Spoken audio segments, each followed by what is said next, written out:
What's good, everyone? Welcome back to the show, man. Recap with Mo. As you already know, it is Tuesday, so over here we're getting ready to get into a trailer breakdown, of course, of Tyler Perry's Sistas, episode number 10, titled The Aftermath.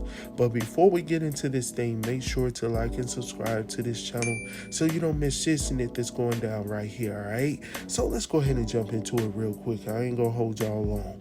Alright, so the synopsis for this episode states that Maurice is willing to risk everything to save a friend, as Danni may have made a terrible mistake with Preston, as Zach is willing to put his relationship at risk in an effort to assist Karen.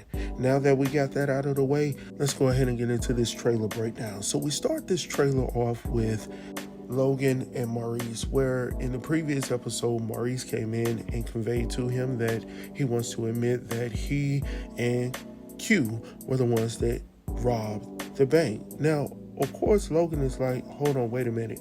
What did you just say to me? But if you look at this trailer, he's telling Maurice that you set it all up.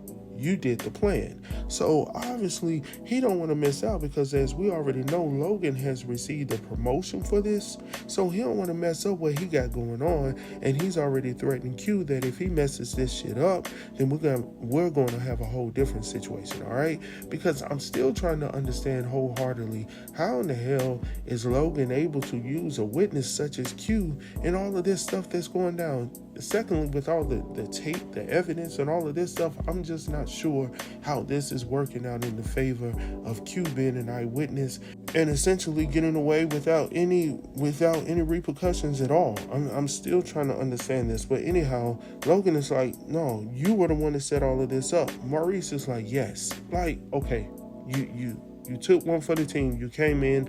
You're trying to put everything on yourself to save Sabrina. I get that. But at the same time, if you're going to be serious about this, Maurice, you can't come in there and say, yes, I did. Yes, I did everything. No, bro. What he's doing is throwing it on you to still save his case. He's still, unless there's something different here that comes about, which I'm quite sure it will, of course, because of the way that they throw these trailers together. But I'm just assuming that, it's still not going to work out for neither Maurice or Sabrina because of what Maurice is doing. All the antics and all these, it's just not going to work out well in their favor as long as Maurice continues to do what he's been doing. All right. So from there, we see Sabrina, since we're talking about Sabrina, she's stating, I could lose everything. It's just too much. And I'm like, you damn right it's too much, Sabrina. Number one, first and foremost, I don't understand why you did not separate yourself from Maurice when you saw everything that was going down. I know that's your friend and all, but at the same time, as a professional in that arena, definitely in finance and in banking, your ability to be trusted above everything is valuable for your career. And when she saw all the stuff going down with Maurice, she should have separated herself to a degree. And I know some people might not agree with that, but I'm just telling you from my background in banking when I was in college and things like that, like, you got to do those things to cover your ass. Or what we do, cover your own ass. I think that was the acronym, CYOB. Like, cover your own butt. You know what I'm saying? That's what we were told to do from the day that we walked into the financial institution, right? So anyhow, I just honestly feel that Sabrina is to blame to a certain extent, not for Q or Maurice's actions, but the fact that she did not do what she needed to do to secure herself. All right, because if she would have notated some of these things in the system, maybe this could have been different for her. Because now she's talking about, I could potentially lose everything, and she's damn right. All right, and then once again we see Calvin, who's sitting there as a good friend in the friend zone, not getting no love because she ain't giving it to him because she don't look at him like that. So now he's sitting here as a supportive, my buddy, and.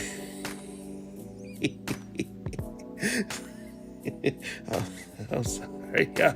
Oh man, my buddy, man, y'all remember?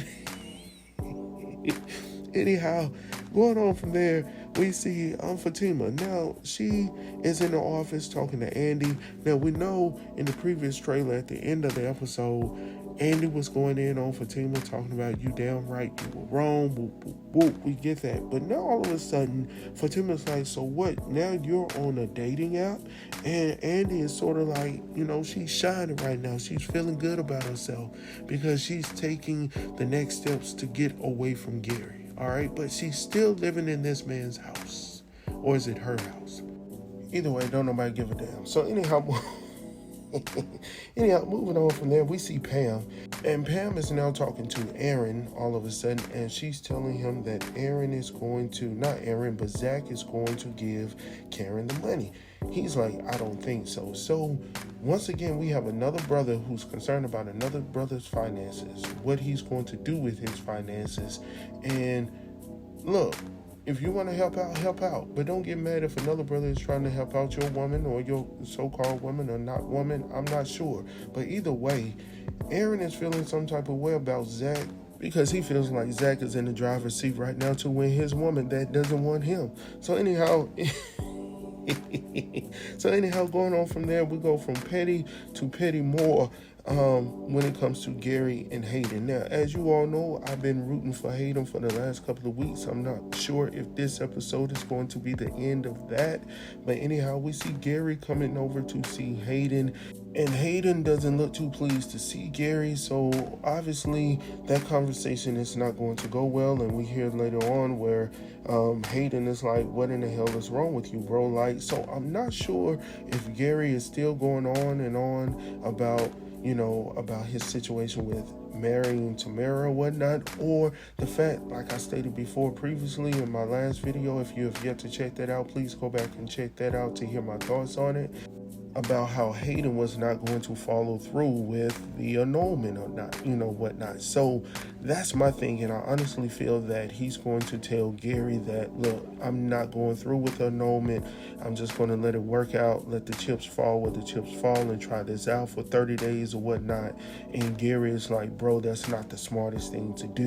And I'm feeling like Hayden is like, at this point, what the hell is wrong with you? Why are you so overly concerned about my business instead of focusing on your business when you're spending $1 million on a crib and this on a house and a car and all this shit? Like, I think that's where we're going to see the tipping point for Gary and Hayden at this point, because Hayden, as we all know, he ain't here for the bullshit. And what I mean by that, he's not here for you telling him what he's not good at. Because quite honestly, I feel like Hayden feels like he can do anything he wants to, however he wants to, when he wants to. So for Gary to come in here and try to tell him what he needs to do with his new wife, I don't think Hayden is feeling that right now. And I think he's seen Gary for what he truly is, all right? So from there, we see Fatima, and she looks like she's talking to Zach, because we can see from that side over there, we see the little side part of her jacket or whatnot. So obviously she's talking to him, and he's obviously trying to convey something to her. We just do not know what that is, for real. Next from there, we see Sabrina and Calvin. Now, would this be the episode where Calvin actually gets some brownie points from Sabrina? Now, he's been there as the supportive friend for all this time. He was placed in the friend zone. So has Brother Calvin moved up or not? We will see. But this scene looks a little bit interesting to me. So anyhow, going on from there, we see a whole lot of shit going on at one time. We see Fatima and Andy going at it. We see Danni and Preston. Now that's intriguing as well, because the synopsis states that Danni did something that causes her to pause a little bit with Preston. Like, she went a little bit too far with Preston. So I'm really unsure what that possibly could be. I don't want to read too much into the synopsis and looking at this video. I'm just not sure. I'm not sure. That's interesting. Did she miss the mark? Did, while they were lying in the bed, did he miss his stroke number? Did she get pregnant through all of this? Like, I'm just throwing it out there. Don't get mad at me. I'm just throwing it out there for us to bite on, all right? So anyhow, who knows? Anyhow, we see Andy, Karen, Fatima, and Fatima has this look on her face like she's receiving some huge news on her phone. Now, I'm not for certain exactly what she was looking at on her device for her to, respond in the way she did, in the manner that she did. But let me throw it at y'all. What do you think she was looking at to make her respond in the way that she did? Now, this is just me throwing it out there. I could be wrong, but that's what I'm here for, just to throw my thoughts. Now, I'm going to just throw it out there, all right? I'm just throwing it out there, y'all. So, listen, I'm thinking about one or two things. So, the first thing that I'm thinking about, could this be something that has to do with Heather, who is Zach's baby's mother, right?